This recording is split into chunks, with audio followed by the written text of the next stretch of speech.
¿qué tal? Buenas tardes.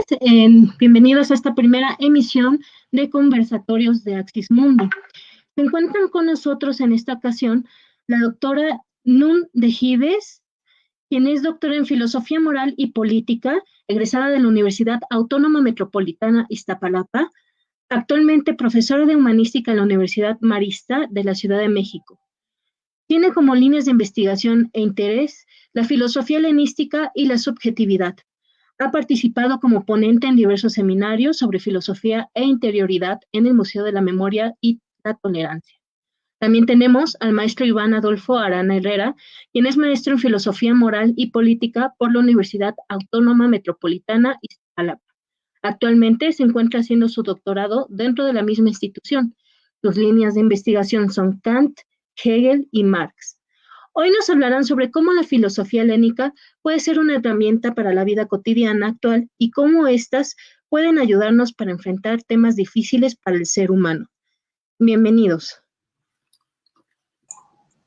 Hola, buenas tardes. ¿Ya nos escuchamos? Ok, perfecto. Bueno, en realidad nosotros queremos agradecer la invitación en principio de Axis Mundi, que nos permitió abrir este espacio para trabajar justamente esos temas que nosotros consideramos pues fundamentales, que además son los temas que trabajamos, pero pues que creemos que son vitales de pronto como recordar ciertas funciones de la filosofía que pasan un poco de largo en la actualidad.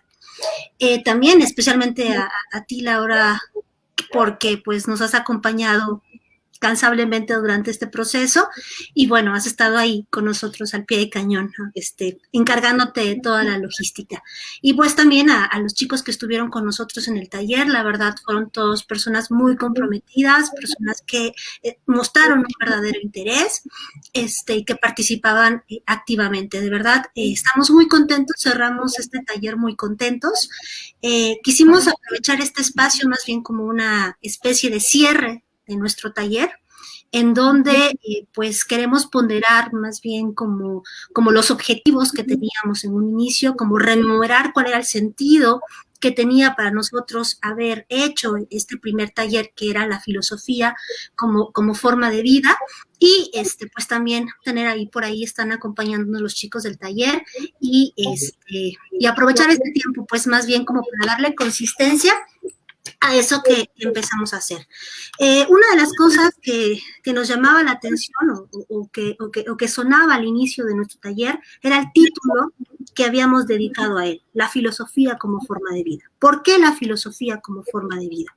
Nosotros habíamos intentado mostrar, o todo el trabajo que hicimos en este taller, fue mostrar una cierta lectura de la filosofía antigua en general, pero en particular de la filosofía helenística, que parte del hecho de que la distancia que tenemos en la actualidad de la filosofía antigua hace que nos centremos sobre todo en una especie de, una idea de la filosofía que es pues más que nada un trabajo abstracto, un trabajo teórico, un trabajo académico relegado, y de pronto se nos va un poco de largo cuál había sido su función en la antigüedad.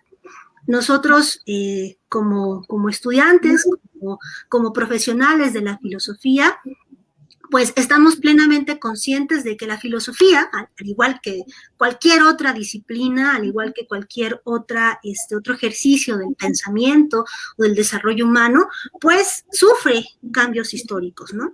Nuestro trabajo más bien era como rememorar, regresar, revalorar la filosofía desde la lectura que tienen algunos académicos y estudiosos del tema, de que la filosofía en sus inicios era, sobre todo, un trabajo espiritual, un ejercicio, era una ascesis, un ejercicio físico, sí, pero también espiritual, sobre todo espiritual, que tenía como función transformar enteramente la relación del individuo, en principio consigo mismo, con ese espacio único y restricto que es el alma, pero que esa transformación no solamente se iba a quedar en uno mismo, sino que también involucraba una transformación respecto a cómo veía la realidad, cómo se relacionaba con la realidad, con la sociedad, es decir, con sus semejantes, y bueno, que era vital para alcanzar lo que ellos decían que era el verdadero telos, la verdadera finalidad y la felicidad.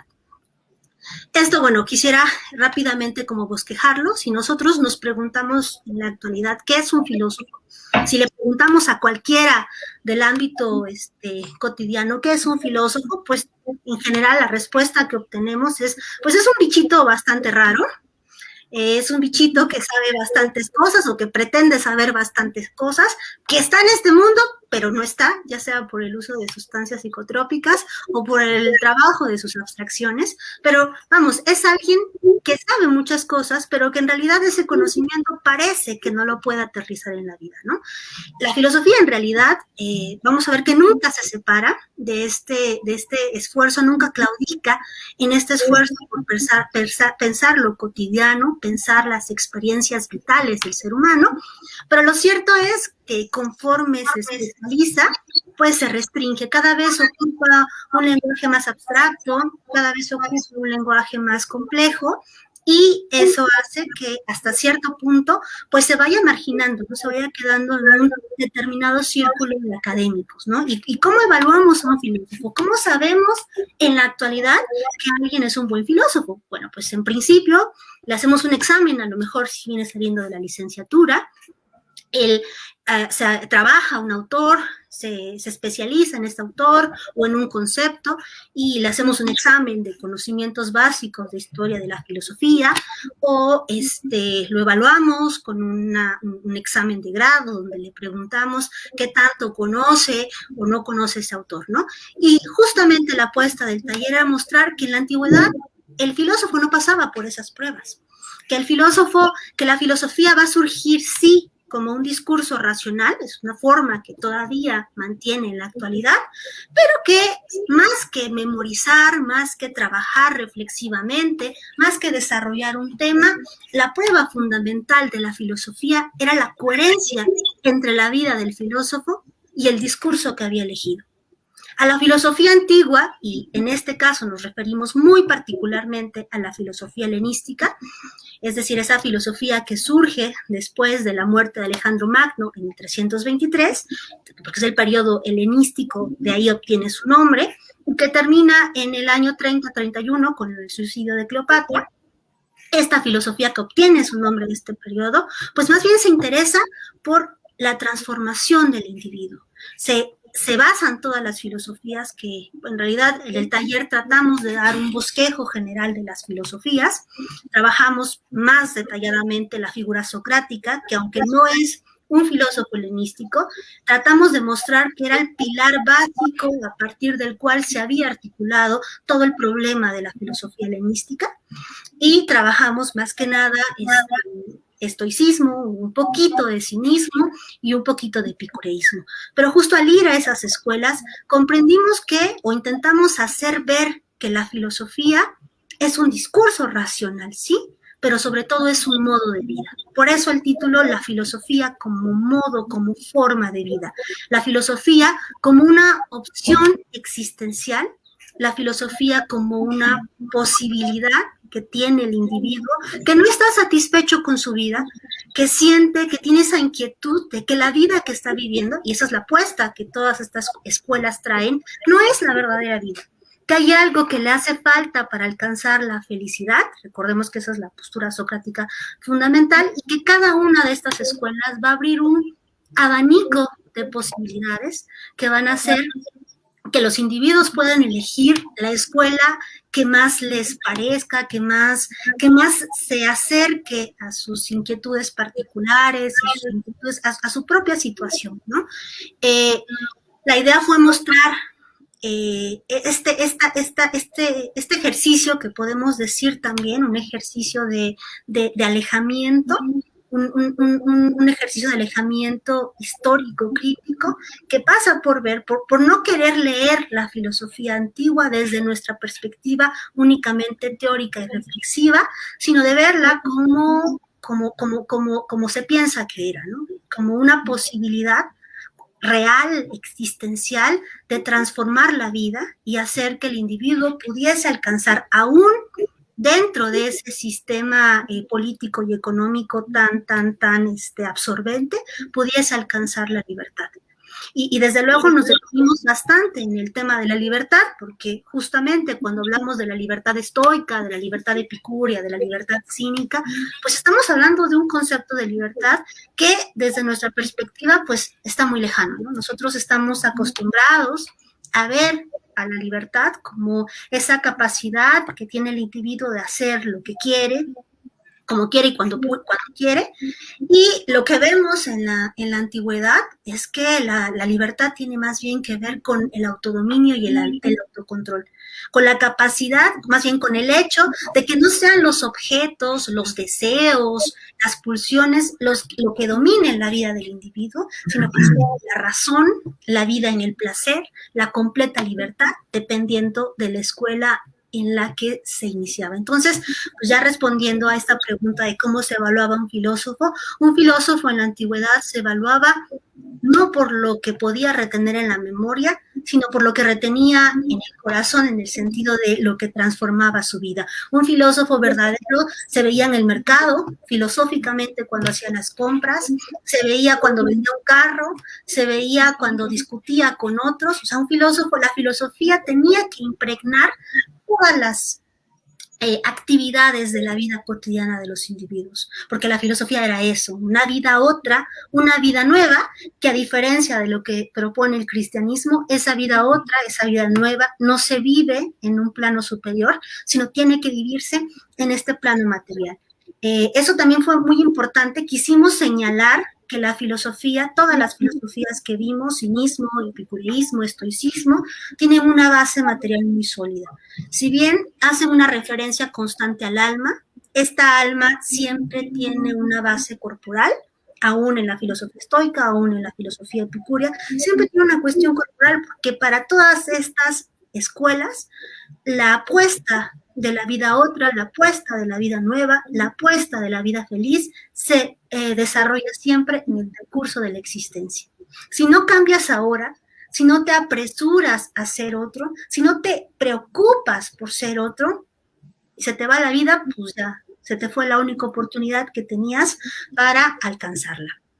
Entonces, esa fue nuestra apuesta, mostrar que la filosofía, y más también al albor de las circunstancias particulares que estamos pasando, pero de la vida en general, que la filosofía fue un mecanismo muy importante de reflexión, de trabajo espiritual de los individuos sobre sí mismos, ¿no? Y eso fue. Mostramos en líneas generales, como les digo, nos centramos sobre todo en el estoicismo, un poquito de cinismo, un poquito de epicureísmo. Por eso se nos vino la idea pues, de abrir un segundo taller donde ya nos pudiéramos dedicar más a desarrollar a la escuela estoica, a la escuela epicúrea, que son escuelas muy grandes, fueron las dos escuelas helenísticas más fuertes y que duraron más o menos unos 400, 500, algunas hasta 600 años, tuvieron 600 años de vida y fue un tiempo inmenso, y estuvieron filtradas en las capas sociales de Grecia e incluso de Roma. Los romanos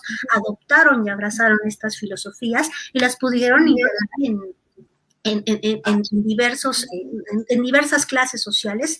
O sea, era una actividad que podían hacer, pues vamos, desde cualquier posición social. Tenían un carácter universal, cosmopolita, que pues es muy difícil encontrar en la filosofía de Aristóteles y de Platón, porque eran unas filosofías que estaban abiertas a cualquiera.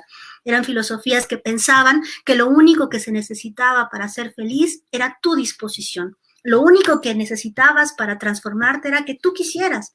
Y aunque no supieras leer, ellas se inventaban mecanismos, digamos, pedagógicos para que así la persona fuese la persona con menos recursos, la persona con menos recursos económicos y recursos incluso intelectuales, tuviera acceso a esta posibilidad de ser otro. Eran escuelas que se abrían a prostitutas, a mujeres, a esclavos, a cualquiera que tuviera, porque todas estas escuelas partían del hecho de que todos los seres humanos, sin importar la condición, sin importar el lugar del que provenían, tenían esa necesidad espiritual y la filosofía tenía la obligación, digamos, universal de responder a ellas.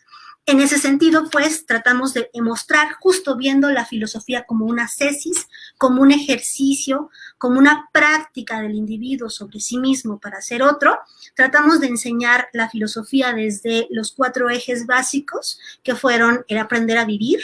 La filosofía tenía que enseñarte a través de sus dogmas una nueva reconfiguración del universo, una nueva reconfiguración de la naturaleza para que tú supieras vivir en el mundo. Decíamos con el estoicismo, por ejemplo, que toda la apuesta de la física estoica es que el individuo deje de ver el mundo natural como algo que se le opone y lo vea en esa dimensión cosmológica, compleja, perfecta, armoniosa, que se reconcilie con la naturaleza, que abrace la naturaleza y que deje de estar poniendo en la naturaleza sus deseos, que al fin y al cabo no se le van a cumplir, y aparte de que no se le van a cumplir, lo van a frustrar. Veíamos como con el cinismo, que el cinismo decía, no, y es que si tú quieres vivir la verdadera vida, pues entonces abraza tu naturaleza más básica, tu naturaleza más salvaje, tu naturaleza más intensa. Y tenemos con los cínicos a los verdaderos, ¿cómo decir? Pues héroes en el sentido físico de la filosofía, ¿no? Estas personas que se van a la calle, que se desprenden de todas sus pertenencias, que renuncian a todo contacto, a toda relación convencional, que ellos consideran que es falsa y que además es lo que hace que las personas sean infelices, y se van a la calle a vivir en esa completa libertad salvaje y autárquica, que para ellos, claro, es lo que define la naturaleza humana.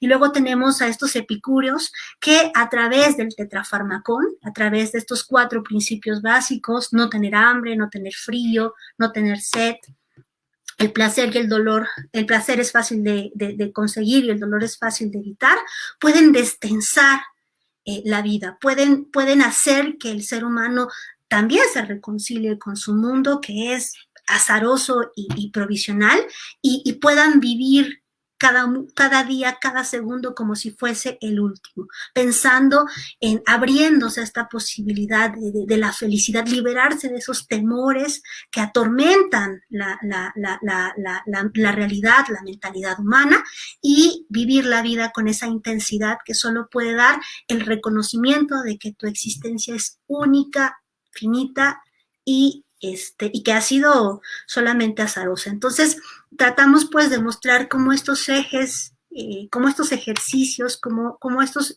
ejes principales permeaban toda la filosofía helenística, lo que nos daba un bosquejo de la filosofía pues muchísimo más material, ¿no? Como con esta lección de que la vida humana no tiene que vivirse en el dolor, no tiene que vivirse en la angustia, no tiene que vivirse en la preocupación, que el ser humano tiene que recuperar esa responsabilidad que le corresponde, subjetiva, en un principio, pero también su responsabilidad social, su responsabilidad con los otros, y que solo asumiendo esa responsabilidad es como va a poder alcanzar la verdadera libertad y la verdadera felicidad. Y doy paso aquí al maestro. Sí, bueno, déjame retomar un poco de lo que estabas mencionando. Efectivamente, el curso, pues tal cual como el título lo dice, quiere presentar que la filosofía no se separa de la vida.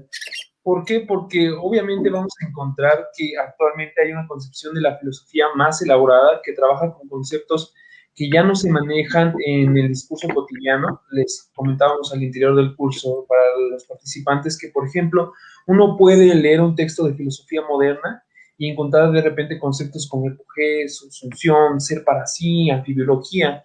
Ese tipo de palabras uno no las utiliza en un discurso cotidiano. Entonces, parecería que hay un cierto distanciamiento de la filosofía con la vida cotidiana, aparentemente. Pero la idea de este tipo de cursos es mostrar que en realidad ese discurso tan especializado, que ese discurso tan complejo, tan técnico, que aparentemente se ha separado de la cotidianidad, en realidad es para explicar la propia cotidianidad, es para explicar nuestra propia conciencia sobre el mundo, cómo nos relacionamos, lo decía la doctora Nun, cómo nos relacionamos con el mundo, con las personas y con el cosmos, es decir, con la totalidad. Para eso mismo, pues obviamente abarcábamos las diferentes escuelas helenísticas, pero también abarcábamos el precedente de todas estas escuelas, el giro que se da con todas esas escuelas, que era la figura de Sócrates. Con Sócrates nosotros lo que tenemos es propiamente el ideal de filósofo. La idea de mostrar con esto, este ideal de filósofo, era mostrarles que la filosofía no es un ejercicio el cual simplemente se realice al interior de una academia. Si tú muestras que la filosofía antigua se ejerce de esta manera, pues entonces la palabra filósofo se entiende de otra manera. La palabra filósofo se entiende como un ejercicio para vivir una vida de tal manera que sea legítima siendo una crítica a otras formas de vida. La idea con Sócrates es que, al final de cuentas, es una crítica radical a la manera en cómo nos relacionamos dentro de todos los campos, el campo de la familia, el campo de la política, el campo del trabajo, y en ese sentido busca ser consciente aquello que vivimos de manera inconsciente. Para esto mostrábamos, por ejemplo, los antecedentes. Al final de cuentas, un pensador nunca surge de la nada, es decir, Sócrates no es ese ser nada más genial que apareció un día y empezó a crear una filosofía nueva, no, hay antecedentes, y esto lo mostrábamos porque incluso las filosofías helenísticas ya traen antecedentes, los presocráticos o los filosofistas naturalistas, los sofistas, la idea de Arete. Entonces estos antecedentes van generando el germen para que propiamente la figura de Sócrates y la pregunta por la excelencia humana pueda surgir. Uno de los intereses de este tipo de filosofías es mostrar la preocupación por aquello que es la excelencia humana. Eso es una preocupación que aparentemente la cotidianidad no se nos muestra. Es decir, nosotros no nos preocupamos de tal manera que los demás nos vean como modelos, o que vivamos una vida que los demás puedan decir, es que esa vida, esa forma de existencia se vuelve un ideal. En ese sentido pasa desapercibida nuestra manera de actuar.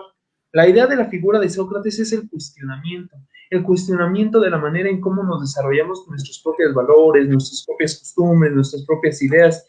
Y aquí es muy importante la cuestión que está tratando de refutar a Sócrates y las filosofías helenísticas en general, es una crítica al relativismo moral, a la idea de creer que todos los valores cuentan, y que así como puedo elegirse ladrón mañana y después ser puritano, la cuestión puede variar. No, la idea de estas filosofías es decir, que sí hay modos de vida con los cuales nos podemos comprometer y que efectivamente se pueden llamar legítimos frente a otros.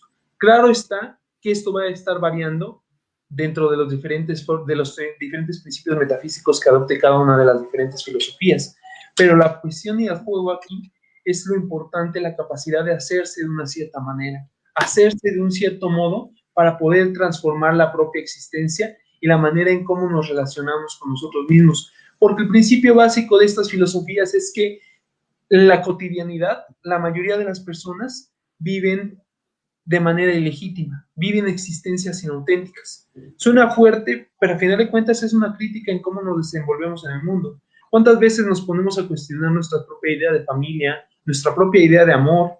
¿De dónde viene nuestra idea de amor? Es meramente relativa, no hay nada que nos podamos decir en común de los diferentes tipos de amor. Y en ese sentido, los deseos, al no cuestionarnos, terminan sujetándonos a nosotros mismos. Lejos de ser nosotros quienes elijamos nuestros deseos, son los deseos los que nos sujetan. Eso es parte del ejercicio socrático que quiere mostrar. Que en realidad actúas de tal manera que son los pensamientos los que te dominan a ti y tú no a ellos. Tú no construyes tu propio pensamiento de manera crítica. Crítica en el sentido de que ejerces una reflexión profunda sobre esto. Toda la idea de la filosofía como forma de vida es, al final de cuentas, darle la prioridad al individuo para que se haga de un cierto modo, para que se transforme a sí mismo. Y obviamente, dentro de las filosofías, cada uno de estos va a variar. Nosotros veíamos los 4 principios más generales, que era aprender a dialogar, aprender a vivir, aprender a leer y aprender a morir. Que obviamente cada uno de ellos lleva un ejercicio de sí. Decíamos que la filosofía como forma de vida postula lo que se llaman ejercicios espirituales.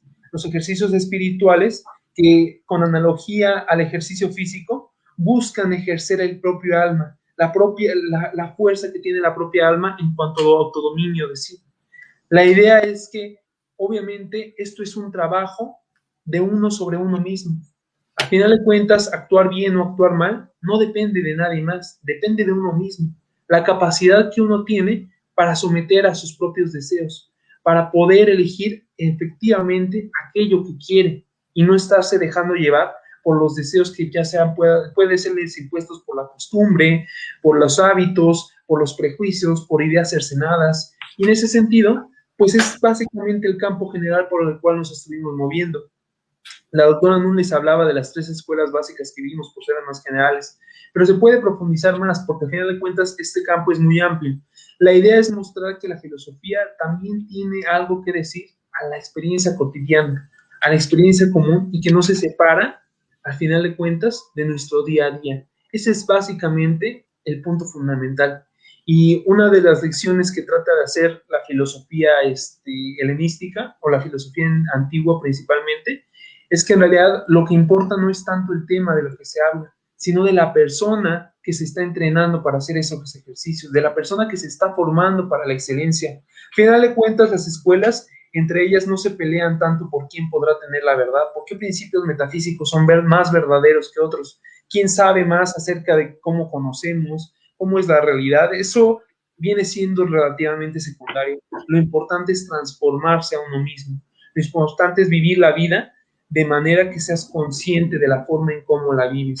Por eso mismo, la filosofía como forma de vida, pues es esta invitación a vivir un tipo de vida completamente diferente, algo que no se nos presenta en la cotidianidad de nuestros días. Les decía que estas cuestiones de la conceptualización que parecen abstractas, en realidad buscan explicar nuestra cotidianidad, buscan explicar cómo nos relacionamos, que es el interés principal. Por eso mismo los volvemos a invitar para aquellos que quieran al segundo curso de filosofía como forma de vida, donde vamos a seguir profundizando en estos elementos. Vamos a ir viendo con más detalle cómo es que van aclarando ciertos puntos de las filosofías, cuáles son las divergencias, al final de cuentas qué periodos se fueron dando, pero pues básicamente es a rasgos generales lo que estamos viendo en estos cursos. No sé, ¿algo más que agregar? Bueno, pues sí, yo creo que es muy importante también hablar un poco como de las críticas que existen respecto al trabajar estas filosofías, ¿no? Como es decir, como justamente la libertad estoica que vimos en el curso, pues puede parecer a alguien que ha experimentado un tipo de libertad, digamos, pues más amplia, que sería que corresponde más bien a estos tiempos más actuales, pues como un tipo de libertad hasta de pronto como muy chiquita, ¿no?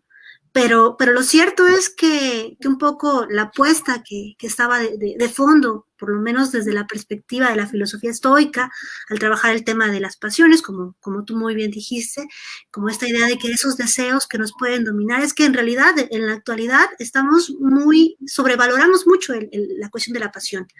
O sea, esta idea de la pasión como algo que puede ser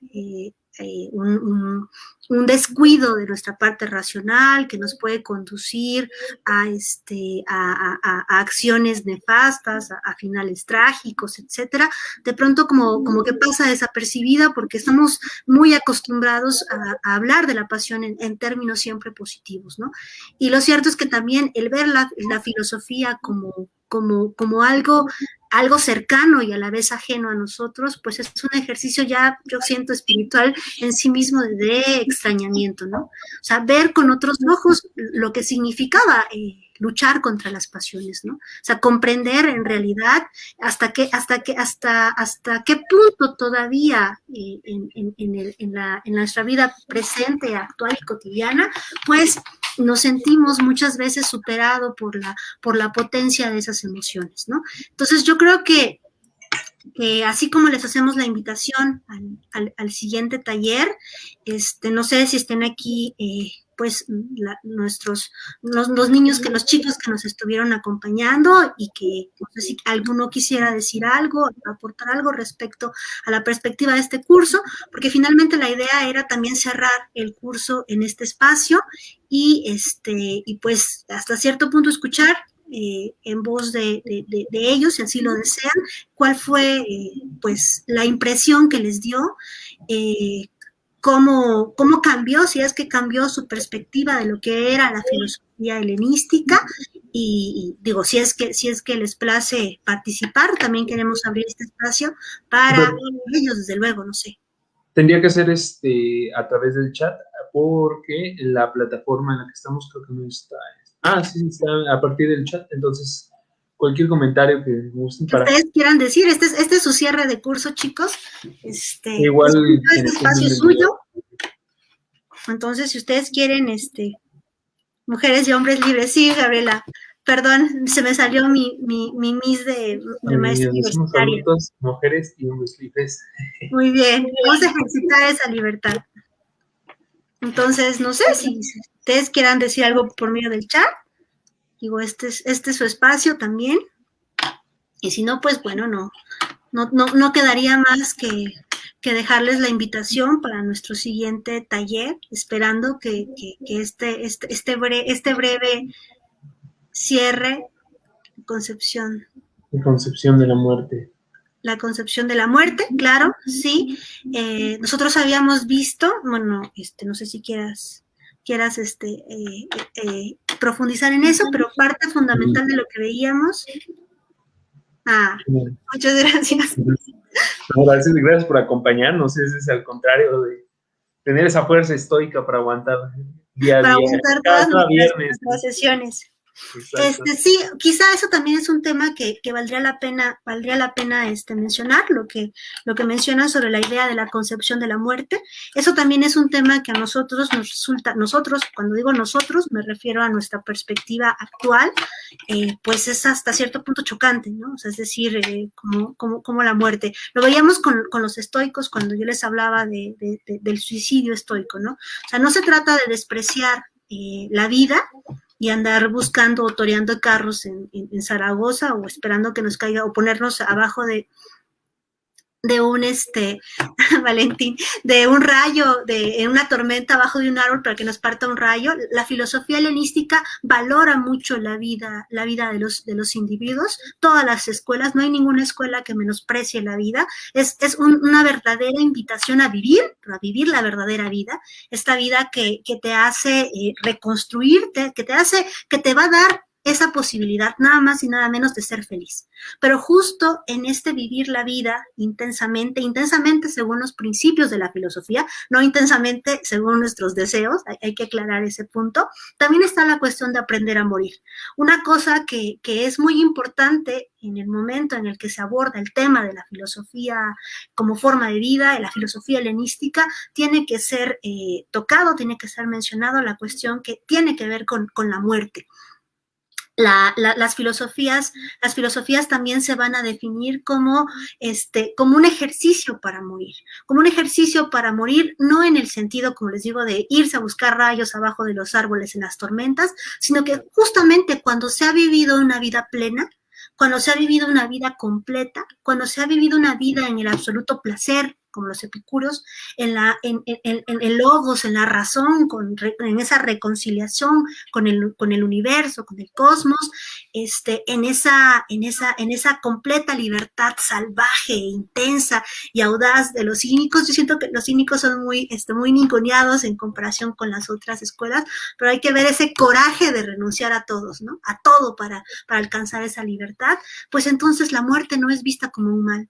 La muerte es vista como un proceso más de esa misma naturaleza, en donde no nos espanta, porque ya hemos vivido con tal intensidad, con tal felicidad, con tal gozo, que pues la muerte no nos hace nada. Y también eso tiene que ver un poco con Sócrates, ¿no es cierto, Iván?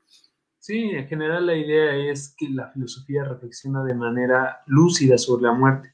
La idea es que en realidad la conciencia cotidiana vive de manera reflexiva qué es la muerte y en ese sentido actúa frente a ella bajo prejuicios. Entonces, parte de este tipo de cursos es mostrar cómo concebían la muerte de las diferentes escuelas y principalmente Sócrates, que al final de cuentas muere bajo sus propios principios, él muere condenado por la democracia ateniense y al final le decide no escapar, o sea, trata de defenderse, pero decide no escapar y argumenta porque al final de cuentas la muerte no es un mal.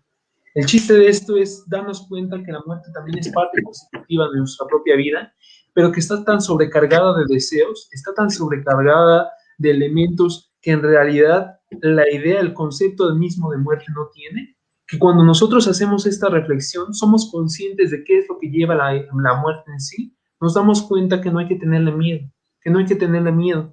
Claro está que hay diferentes modos de enfocarlo según cada escuela, pero la idea es esa, la filosofía es una preparación lúcida para la muerte, es una preparación lúcida, es una fuerte sobre todo, por, como dice la doctora, ¿no?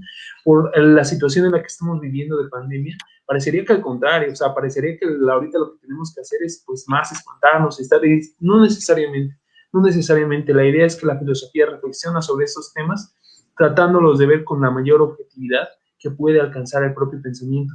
Y en ese sentido, esta línea de filosofía hacia eso apunta, al final de cuentas es mostrarnos que aquello que parecería completamente opuesto a nosotros, que parecería completamente aterrador, en realidad es algo que nos toca, es algo muy intrínseco a nosotros mismos y que hay que vivirlo en realidad de manera digna.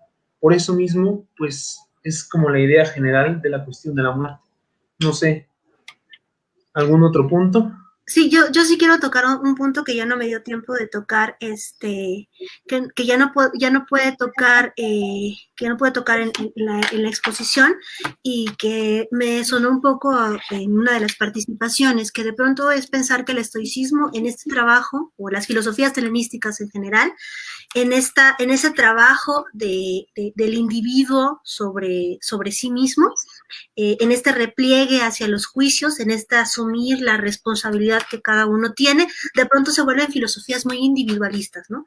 Filosofías que solo ven como por el bienestar individual y lamentablemente el tiempo no nos permitió ahondar en ese tema, pero al contrario, son filosofías que exigen una gran responsabilidad social.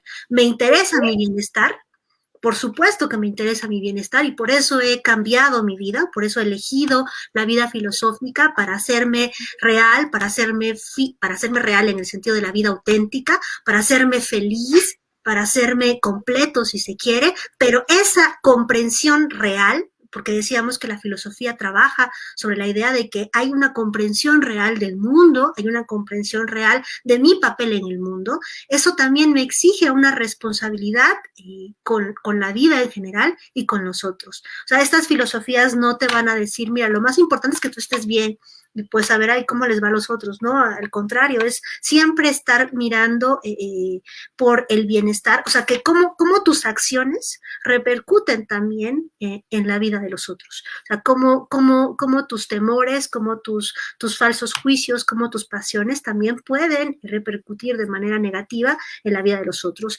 O cómo la filosofía tiene que hacerse siempre desde, nosotros no lo vemos, porque el material que nos queda son sentencias, son máximas, son cartas, son escritos, por ejemplo, las meditaciones de Marco Aurelio, que las trabajamos muchísimo en este curso, pues nos parecen como si fuese el diario íntimo del emperador. Pero lo cierto es que en cada uno de los ejercicios, y eso se vio un poquito más con la filosofía epicúrea, hay un sentido de comunidad filosófica muy grande. El filósofo no se hace solo. El filósofo requiere de toda una comunidad, en principio filosófica, pero también de toda una comunidad global que lo sustenta, que lo coloca, que le da ese soporte. Entonces, solamente quisiera aclarar que nosotros, desde nuestra perspectiva, insisto, estamos más acostumbrados a esta perspectiva del trabajo individual, del trabajo aislado. Esa idea no existe en la antigüedad. Este compromiso, que sí empieza con un compromiso subjetivo, individual particular, siempre deviene en un compromiso también con toda la naturaleza y con los otros seres humanos, aunque no nos caigan bien. Tenemos un compromiso con todos los seres, aunque así sea la vecina chismosa que habla pestes de nosotros. Preguntaba Gabriela en el chat que si existe la filosofía bizantina. Bueno, parte un poco de la lectura que nosotros quisimos plantear al hablar de la filosofía como un movimiento histórico muy preciso de la antigüedad, es que la filosofía tiene una historia, y como tiene una historia, está limitada a un determinado contexto histórico, político y social. O sea, la filosofía surge en Grecia, no cualquier pensamiento sobre la realidad, no cualquier pensamiento profundo es filosofía. Para que sea filosofía, tiene que pasar por la misma historia de la filosofía, por aquellos presupuestos que le dan sustento de acuerdo al momento histórico. Y bueno, sí, en ese sentido habría filosofía bizantina si el pensamiento bizantino reflexivo pasa por aquellos principios que tenía la filosofía en el periodo clásico. O sea, sí, finalmente, o sea, más que propiamente clasificarla como bizantina, sería decir más en el periodo bizantino, ¿no? Porque de otra manera daría a entender que propiamente es el lugar específico el que junta las condiciones para hacer filosofía, cuando la idea es que no, o sea, ya en este periodo ya vemos también una transformación de lo que fue la filosofía antigua. O sea, justo lo que estamos viendo ya es la transición entre la antigüedad y la modernidad, o sea, lo que se conoce como el periodo de la Edad Media, la filosofía de la Edad Media.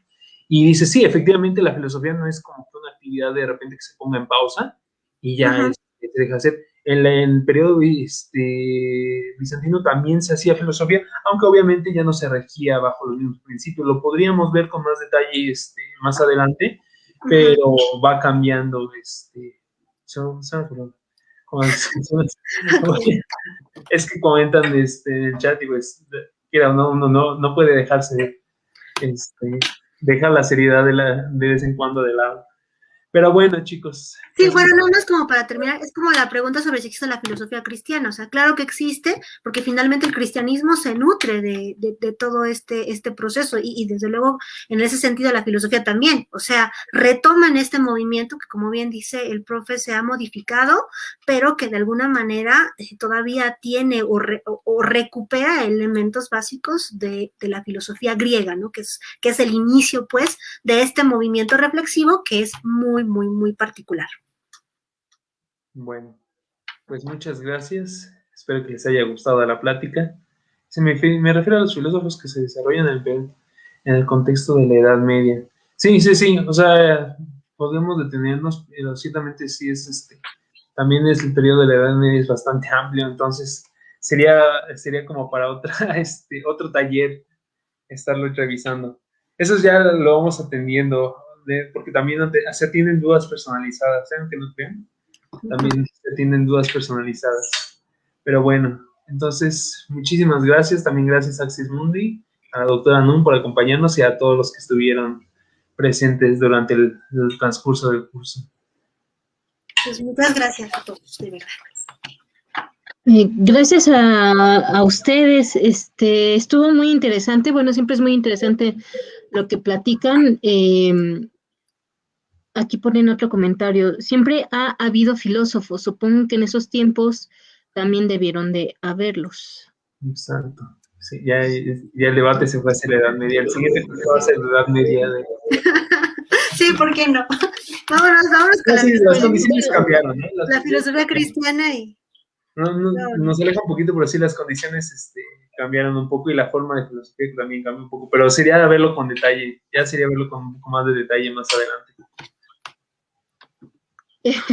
Sí, bueno, también incluso eso me recordó una de las inquietudes que luego tiende a ver que si había filosofía en México, ¿no? Por ejemplo. Que luego hay discusiones ahí que dice, no sé si incluso se podría considerar eurocentrista cuando dicen que no, que quién sabe. Sí. Bueno, gracias por esta breve plática, estuvo muy interesante.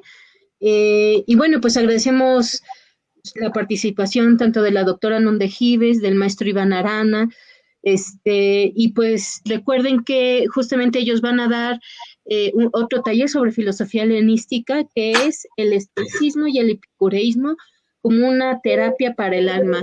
Están totalmente invitados todos los viernes de junio de 18 a 20 horas y tiene un costo de 500 pesos. Como pueden ver en la cinta de abajo, justamente los informes pueden hacerlo a arte.expansión2019@gmail.com y al celular 55 61 10 40 69. También por nuestras redes sociales nos pueden escribir, siempre contestamos. Y no olviden seguirnos en nuestras redes sociales, que es Twitter, @cartelera_axis, en nuestro Facebook, @arte.axismundi, en nuestro Instagram, @axismundi_artedifusión, y tenemos un canal de YouTube donde se llama Axismundi, donde compartimos cápsulas culturales que son justamente de muralismo, dónde vienen las posadas, entrevistamos a artistas, entre ellos a Pablo Mat y otros, y nada, seguimos haciendo contenido con relación a la cultura y al arte con investigación seria, y seguimos haciendo también talleres que pueden ver, que justamente pueden ver que están dirigidos en general hacia el arte y la cultura. Eso sería todo y esperamos poderlos verlos en otra transmisión. Muchas gracias. Gracias. Hasta luego, gracias a ti. Hasta luego.